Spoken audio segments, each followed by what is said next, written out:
A letter penned by Edward VIII to his mother in the hours after he abdicated the throne has been seen for the first time in decades by Express.co.uk. In it, the former monarch speaks of how he cried when telling his parents of his decision and his torment in coming to terms with the inevitable.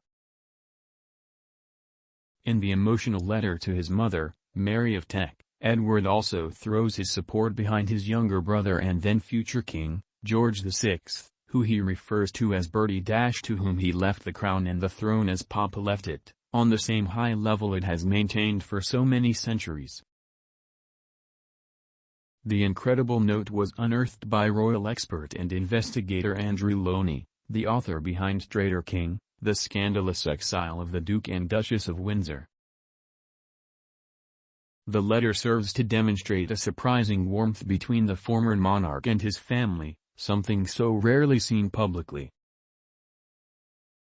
Edward's abdication to marry the divorcee Wallis Simpson in 1936 plunged the nation into one of its biggest ever constitutional crises and altered the course of history.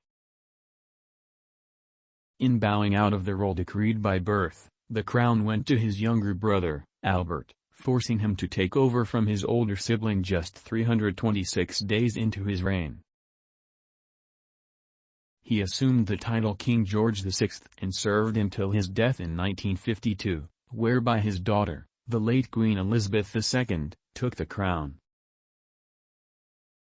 Unseen for some 86 years, the letter was uncovered by Mr. Loney from Windsor Castle's Royal Archives, which holds British monarchy documents from the past 250 years. Among the items hidden in vaults at the castle include the personal and official correspondence of monarchs from George III, 1760 to 1820, onwards, as well as administrative records of the departments of the royal household.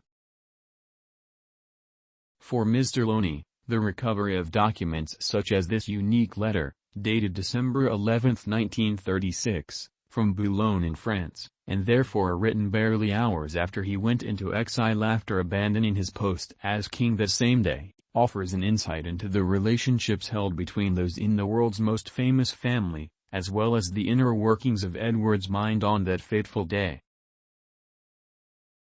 Mr. Loney told Express.co.uk the notes humanize the drama, likening it to the tributes paid following the Queen's death in September.